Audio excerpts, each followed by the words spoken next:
so at the time, I really wished that when she had said that to me, I had had something smart to say.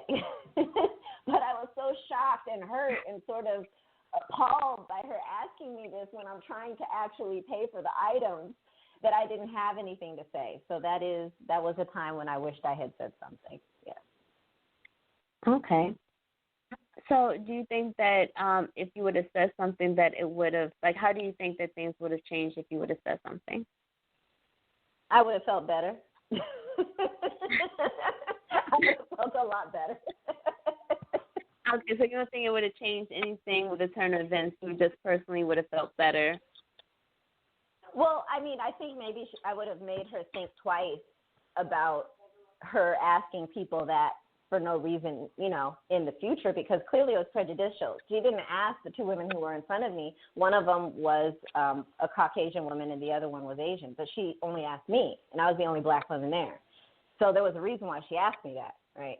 So if I had said something, maybe she would have thought twice about doing that in the future. The good thing about that experience was that any time in the future or after that something similar happened to me, I always thought back to that incident and I made sure to address it right away. Like that experience taught me that I never want to let a moment like that pass.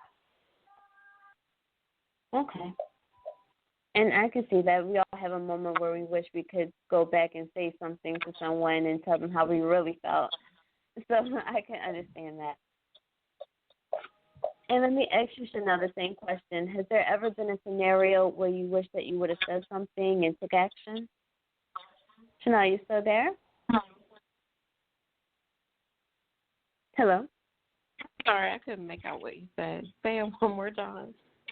Oh, no problem. So has there ever been a situation or a scenario where you wished you spoke up and took action? I think so. So I had a coworker and best friend many, many years ago in my 20s that was a little adventurous. But now, and even then, I'm not the most inquisitive person. So she would at times after work tell me, if Tran or if Tony asks you where I am, tell them I was with you. And then sometimes at night she might give me a ring at my house and say, 9, 10 o'clock, if Tony asks I was with you tonight. I just say, okay. I never ever asked her where she was or what she was doing. And I just am kind of that person. If you don't tell me, then I assume you don't want to tell me, so I don't ask.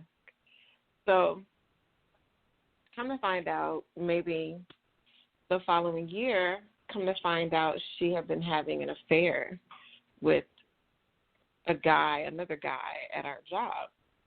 That oh, wow.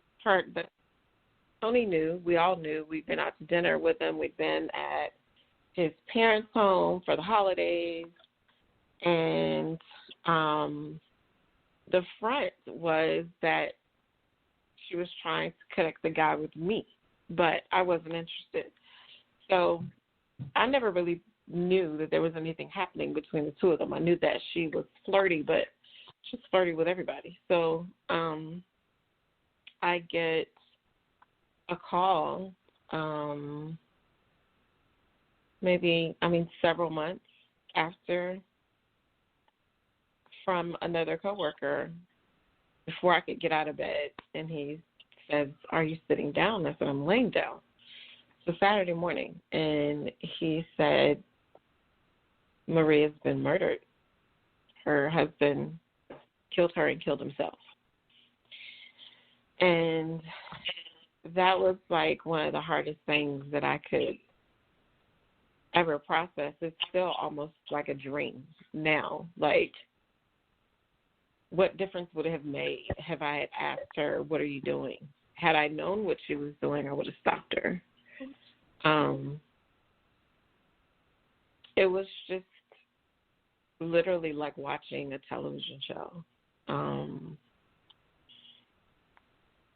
if I could do that all over again, I would ask all the questions and hold her accountable. Because she had a really, really good husband. Very, very soft-spoken, very tender, quiet man. Very, very good to her. But never, ever in a million years would think that he would do that.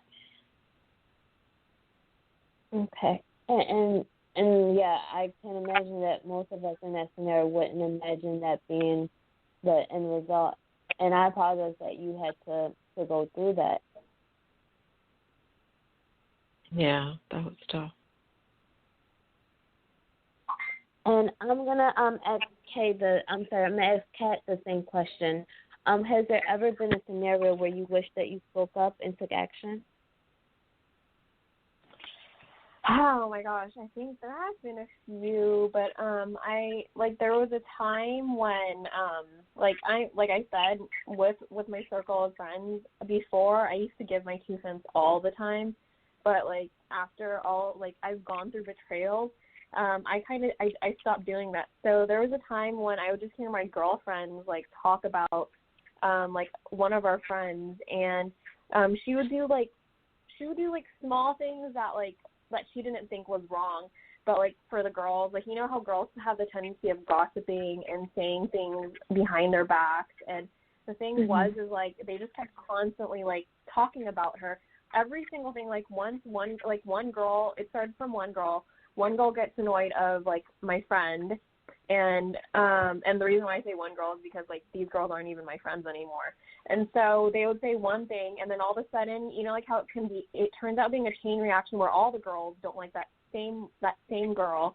And so the thing is I just wish I could have said something to her, just in front of the girls, and just try, even though I put my 2 cents in, but I wish I would have said something, because they all turned on to this innocent girl who just didn't know better, and they made her look like a horrible person. And then she actually because friendship was important for her, she went through depression, she had to go through therapy, and she was literally being bullied by these girls. And so I wish I would have said something, and because of that, I didn't want to even be friends with them, because they were bitter and they were really bad. And so once somebody gets hurt emotionally, that's being bullied, and I don't tolerate that. Yeah, and I can completely understand that, because bullying is a big problem, and I'm sure there's been people that's been in the same shoes as you that wish that they would have said something to try to prevent that person from being bullied. Now, do you think that you would have been prepared to take on anything that would have negative that would have been directed towards you if you would have stood up? Yeah, I would, because one, I wasn't saying bad, for example, me and this girl, we're still friends, and I will give her direct criticism and all that stuff. It's because I care. It's not because I'm trying to make her seem like she's a crappy person, because she'll have her moments where you're like, what the heck, girl? And so I would just be honest with her, hey, I think you need to calm down on this. But instead, these girls were just talking crap to her. And so when I decided I couldn't be friends with them, I just told them. I didn't even tell them why. I was like, you girls are girls are salty, and we're adult. We're about to be 30 and all that, and we shouldn't be having high school drama. And so either way, it would have still ended horrible, because those girls were immature. Okay, and I understand that. But hopefully, I'm hopeful that that individuals that you're speaking of that got bullied, that they, were able to, move past that, and the people that were bullying her maybe changed their life and became nicer people. Yeah, definitely. Because what I noticed is when girls are so nice and they just don't know why girls are being bullied onto them, they just don't know any better, then they start blaming themselves. But yeah, sorry. No problem. And I appreciate you sharing that story. And I appreciate you calling in, as well as Kay for calling in, Tawanda, Chanel, and I thank everyone for listening in, as well as everyone for sharing their stories tonight. Now we're going to thank wrap you. the show up. You're welcome. We're close to the end. So I just want to, again, thank everyone for listening, everyone that was able to dial in. Definitely appreciate everyone that follows us on our social media platforms. So please make sure to share this podcast with all the women you know. Make sure to follow us on Real Girlfriends 7 on Instagram, and make sure to visit our website at realgirlfriends.org. And tomorrow we will be back with another episode. And tomorrow, when we return, we will be having another great trending story. So, again, thank you for listening, and we appreciate you calling in. Okay, bye. Thank you. Bye, everyone. Bye-bye.